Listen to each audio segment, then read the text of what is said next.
Hello दोस्तों, मैं हूं महावीर जैन और मार्केट व्यू में आपका स्वागत है। आज हम बात करने वाले हैं एचडीएफसी लाइफ इंश्योरेंस के बारे में। तो टेक्निकल चार्ट पे अगर जाकर हम देखेंगे तो उसका ऑल टाइम हाई जो हमको दिखा रहा है 775 के आसपास, और फिलहाल ये स्टॉक 599 के पास ट्रेड कर रहा है। तो अगर यहाँ से लेके यहाँ तक हमें देखें तो अपने ऑल टाइम हाई से करंट मार्केट प्राइस तक लगभग 22 से 23% नीचे ये ट्रेड कर रहा है। तो ये स्टॉक ये रेट पर हमें बाई करना चाहिए, सेल करना चाहिए या ये होल्ड करना चाहिए, इसके लिए हमें 3 से 4 चीज चेक करनी पड़ेगी। एक तो उसके mutual fund holding, mutual fund इसमें बाइंग कर रहा है कि सेल कर रहा है वो देखना पड़ेगा, और इसके इन्वेस्टर जिसमें उसके प्रमोटर है एफआईआई और डीआईआई सबकी क्या होल्डिंग है वो चेक करनी पड़ेगी। उसके साथ साथ पिछले 3 साल का और करंट का सेल्स ग्रोथ और पिछले 10 साल का और करंट का रिटर्न ऑन कैपिटल एम्प्लॉय ये भी हमें चेक करना पड़ेगा। तो एक एक करके ये सारी चीजें हम चेक करेंगे, उसके बाद डिसाइड करेंगे कि ये स्टॉक लेने लायक है या नहीं है। आगे कुछ भी बताने से पहले मैं आपको ये चीज बता देता हूँ कि ये वीडियो मैं सिर्फ एजुकेशनल पर्पस के हिसाब से बनाई है।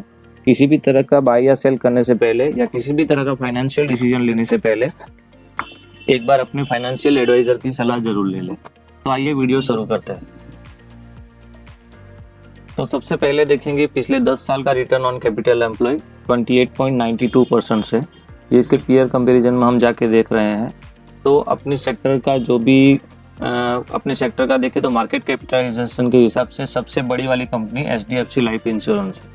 वहीं पे भी हमको और एक चीज दिख रही है कि सबसे हाई जो पिछले 10 साल का आरओसीई है वो भी इसी कंपनी का है, जहाँ पर एसबीआई लाइफ का इंश्योरेंस एचडीएफसी लाइफ इंश्योरेंस का 22% है, आईसीआईसीआई का 28% है, वहीं पर एचडीएफसी का 28.92 यानी लगभग 29% के आसपास है।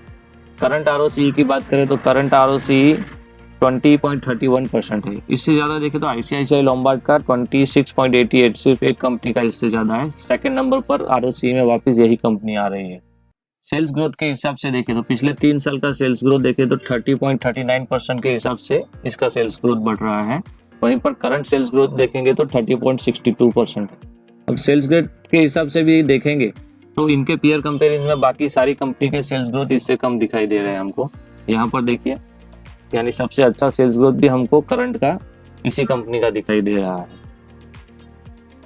अब हम चेक करेंगे इन्वेस्टर्स में जाके कि प्रमोटर्स क्या कर रहे हैं। तो प्रमोटर्स देखेंगे तो मार्च 2019 में 76% स्टेक इनके पास था, जून 2019 में कम करके 74, उसके बाद कम 71, 66, 63, 60%, 60%, 58, 58.86, 53%, 53% और 53.77%। यानी पहली नज़र में हमको ये दिख रहा है कि प्रमोटर्स लगातार अपना माल बेचे जा रहा है।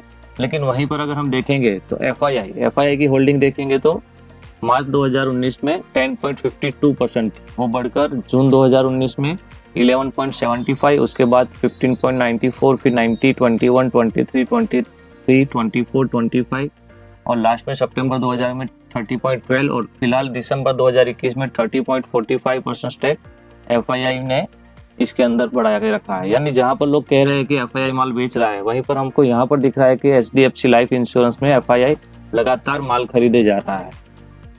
उसी तरह अगर हम डीआईए में जो डोमेस्टिक इन्वेस्टर है वहां पर देखेंगे तो 3.40% स्टेक उनके पास मार्च 2010 में था, वो बढ़कर दिसंबर 2021 में 6% हो गया है।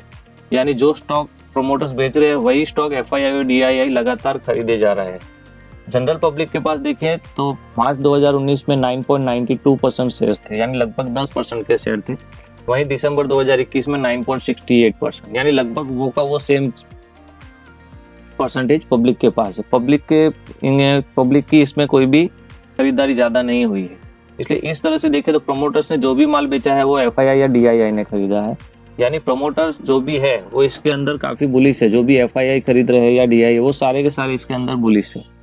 इसके साथ साथ अब हम इसको म्यूचुअल फंड में भी चेक करेंगे क्या म्यूचुअल फंड भी इसमें माल खरीद रहा है। तो इसके लिए हम जाएंगे rupeewest.com के ऊपर और यहाँ पर सर्च में हम लिखेंगे एचडीएफसी लाइफ इंश्योरेंस और इसको सर्च करेंगे तो किस इस तरह का डेटा हमारे सामने आएगा।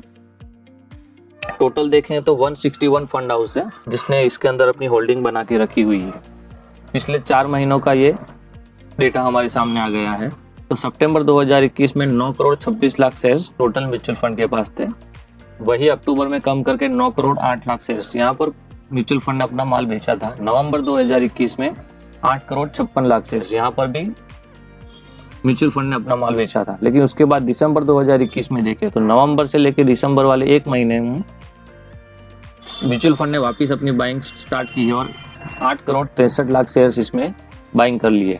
अब कौन से म्यूचुअल फंड ने इसके अंदर अपनी बाइंग की है ये हमको डिटेल में देखना हो तो हम ये नीचे यहाँ कर देख सकते हैं। टोटल जो भी 161 फंड हैं उनकी पूरी लिस्ट नीचे दी गई हुई है। यहाँ पर जहाँ भी हमको ग्रीन सिग्नल दिखेगा, ये देखिए SBI ETF निफ्टी 50, ये जो म्यूचुअल फंड है इसने अपनी होल्डिंग इसके अंदर इंक्रीज की है। यहाँ पर देखिए जहाँ पर कोई निशान नहीं है वहाँ पर कुछ बाइंग या सेलिंग नहीं हुई है। सेकंड नंबर पे तो UTI निफ्टी ETF, इसने भी इसके अंदर अपनी होल्डिंग बढ़ा के रखी हुई है। तो ओवरऑल देखने जाए तो हमको दिख रहा है कि म्यूचुअल फंड ने भी इसके अंदर अपनी बाइंग वापस से स्टार्ट कर दी है। अब एक नज़र हम इसके टेक्निकल चार्ट के ऊपर डालेंगे। तो टेक्निकल चार्ट में अगर लॉन्ग टर्म का चार्ट हम देखें तो 2017 से लेके अब तक ओवरऑल देखें तो कंपनी हमेशा ऊपर की तरफ ग्रो कर रही है, यानी कंपनी में हर नीचे की लेवल पे हमको बाइंग करने का मौका भी मिला है। और ऐसा नहीं है कि फर्स्ट टाइम ये कंपनी यहाँ से डाउन ट्रेंड पर आई हुई है। अगर इससे पहले अगर हम देखें तो यहाँ पर ये इसने अपना ऑल टाइम हाई बनाया था जून 2018 में, और यहाँ से लेके नीचे तक ये लगभग 30% तक नीचे डाउन ट्रेंड में आई हुई थी।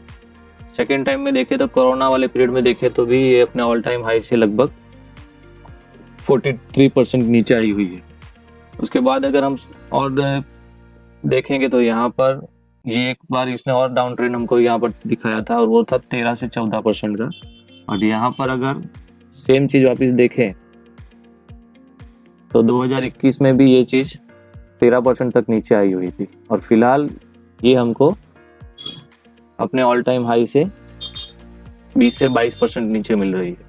तो नीचे आने के बाद उसकी रिकवरी भी उतनी ही तेजी से ऊपर जाती है, वो भी हमको दिख रहा है कि यहाँ पर ये देखो नीचे का ट्रेंड आया था, वहां पर वापिस ऊपर फिर नीचे फिर वापिस ऊपर फिर नीचे फिर, यानी जो जिगजैग वाली पैटर्न है वो हर शेयर्स में रहती है और वही पैटर्न यहीं पर भी है।